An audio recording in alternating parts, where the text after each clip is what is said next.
Hi guys! Obe nga pala ang inyong technician vlogger, panibagong araw na naman at panibagong cellphone na naman ang ating aayusin. Meron na nga sa ating nag-aantay at ito yung unit niya, iPhone XS Max. So yun nga, meron tayo ngayon ditong iPhone XS Max na walang basag at walang history ng bagsak. Bigla na nga lang raw hindi nag-response yung screen nitong iPhone ni client. Sinubukan niya na nga rin yung force restart pero wala pa rin, ganun pa rin, hindi pa rin nagtatouch. Matagal na nga nag-inquire sa atin si client at ang declare niya nga sa atin dito ay palit LCD na. So sabi ko sa kanya, dalhin nyo lang at i-check natin. Kahit ako nga mismo ay nagtataka kung bakit nga hindi magre-response yung touch nito kung hindi naman nabagsak at walang basag, diba? So ito nga, naghanda tayo ng dalawang klaseng screen. Ito yung OLED tsaka yung replacement. Buksan na nga natin yung unit ni client para malaman natin kung ano nga ba talagang problema nitong iPhone niya.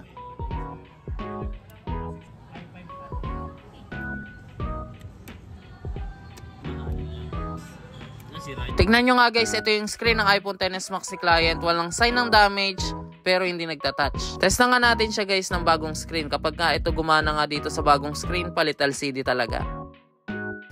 So yun guys, tinesting natin siya ng dalawang screen. Ayaw niya pa rin mag-touch. Mukhang hardware yung problema nito. Explain natin kay client. Kiss lang po. Mukhang may problema talaga yung unit mo. Dalawang screen, ayaw pa rin mag-touch. Mukhang hardware to sir. Gusto mo i-check? Pa-check natin kay boss. Ayun. Ito yung motherboard. Gano'n naman eh. Okay naman yung layer niya. Kailangan lang natin sukatin dito sa touch. Pin touch panel niya. So si boss na bahala dito. Boss, touch IC ata to. Walang touch. XS Max. Kahit bago. Ayan. Salang na lang at pantay na lang natin si client. At ayun nga guys, confirm ang problema ay hardware.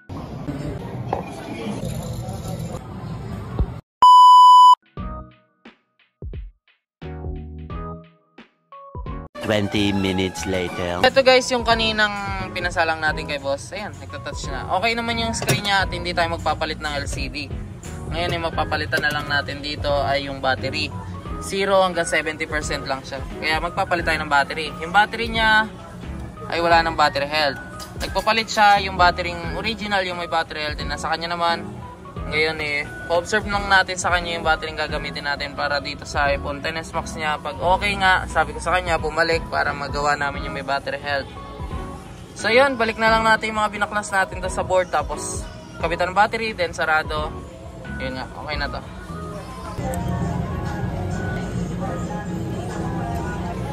So ayun nga, ganun rin yung ginawa natin na may scotch tape. Tsaka hindi muna natin tinanggal yung plastic para maobserbahan ni client na kung gusto niya may battery at mabilis natin matatanggal. Kasi pag nilagyan natin siya ng ganito, kukulubot yung battery. Yung battery, mabubuid na talaga yung warranty. Sayang naman. So ganun na lang, paobserbahan natin, tapos sarado na natin. Then ibalik natin sa kanya, hindi siya nag-change, nirepair lang yung board. Tsaka yung battery palit. Okay. So ayun nga, base nga sa nangyari dito sa iPhone ni client na mas maganda nga pong i-check up po muna natin yung unit nyo bago po natin i-estimate. Malay nyo po magbago yung presyo ng sinabi ko sa inyo. Pwede nga pong tumaas o bumaba yung presyong binanggit ko sa inyo pagdating dito sa shop. Kaya mas maganda check up po muna. Na natin ito kay client. Sir, ayun nga, battery tsaka repair lang, hindi tayo nagpalit ng LCD. Yan pa rin yung screen mo. Paingatan na lang po. Dahil nga, yun nga yung presyo ng LCD ay hindi biro. Yan. Maraming salamat po sa pag-walk-in si client from Antipolo. Alright, sir. Thank you. 2 hours later. Pagkatapos nga natin magawa lahat ng walk-in client natin, eto meron na naman tayong dala pang home service na naman. Yung sa servicean nga natin guys ay madadaanan natin bago umuwi, kaya syempre daanan na rin natin, sayang yun. Andito nga tayo ngayon sa Teresa Rizal dito sa Binlip sa second floor ng Cruise Point. At ito na nga yung unit ni client na iPhone 11. Bali, ang gagawin nga pala natin dito ay papalitan natin ng screen at yung housing. Bakit nga ba natin papalitan kung okay naman sa nakikita nyo? Itong client nga pala natin ngayon guys ay galing na rin dun sa shop ni Boss Fernan at nagpapalit siya ng screen. Yung screen nga palang ginamit natin dito yung nabili niya sa online. Pero matapos nga ang 2 buwan, 1 buwan, 2 linggo, 3 araw, 1 gabi at 3 minuto, customer na naman natin siya guys. Hindi niya nga raw nagustuhan yung display nung nabili niya sa online kaya magpapapalit siya ng screen ng iPhone iPhone 11 na original na yung gagamitin natin. So ito nga guys yung gagamitin nating screen para sa iPhone 11 niya. Ito yung original screen para sa iPhone 11, yun lang. Ikabit na nga natin to sa Unity client at ipatest muna natin sa kanya.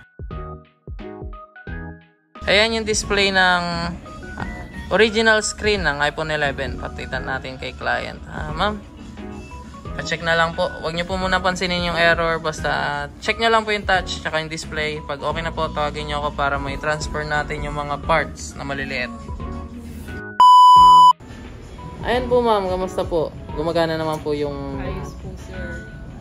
Mas ma-appreciate nyo po ngayon yung camera nyan tsaka yung display. Okay naman po. Touch. Okay. Sige po, iramin ko po para ma-transfer natin yung mga parts dito. Ito nga pala guys yung gagamitin natin. Puti para malinis. Pero madumihin. Madumihin yun. Sige po. Balik ko na lang po pag okay na po. Yan o. Diba? Bago na. Okay na to. Transfer tayo ng parts dun. Kung bakit nga natin papalitan yung housing nitong iPhone 11 ni client ay gusto niya nga rin mabago yung kulay tsaka mawala yung dents, yung mga gas-gas. Pinapili nga natin si client kung ano nga bang kulay ang gusto niya at yung napili niya nga itong dumihin na puti. De joke lang yan. Sobrang kinis po niyan at no dents, no flaws. Earpiece, tsaka.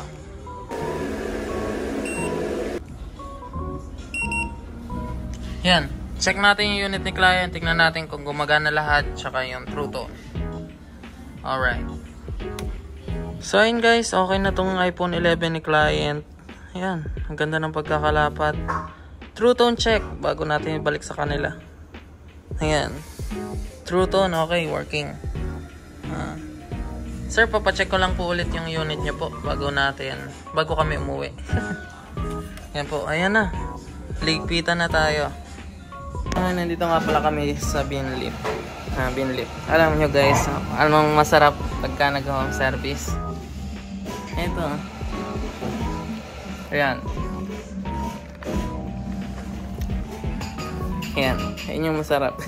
Pagkatapos nga natin gawin yung Unity client na halos kalahating oras, binigyan pa tayo ng pagkain. Nakalain mo yon, kumita na, may pagkain pa. Pagdating nga sa mga serving ng pagkain nila at yung drinks, talagang sulit yung babayaran nyo. Lalo tong platter na binigay sa amin, napakadami. Hindi na nga namin naubos at inuwi na lang namin. Kung magbabarkada nga kayo at gusto nyo nga magbanding punta kayo dito, try nyo rin dito sa Binlip Teresa Rizal. Malawak yung area nila at malamig yung aircon. Meron rin taas kung gusto nyo tumalon. De joke lang guys, kung gusto nyo nga mag-family banding, barkada banding, date, try nyo dito sa Binlip Teresa. Thank you po Thank you. sa pag-contact kayo, Beng Vlogs. Trusted technician.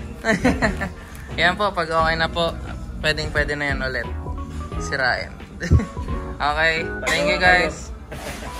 At ayun nga lamang guys, ako nga pala si Beng. Maraming salamat sa palaging panonood at walang sawang suporta para kayo, Beng. Para nga pala sa mga nag-walk-in nating clients at dito sa Senervisa natin, ma'am and sir, thank you po. To more transaction guys, maraming salamat. Ako nga pala si Beng. Hanggang sa susunod na pagkikita. Paalam!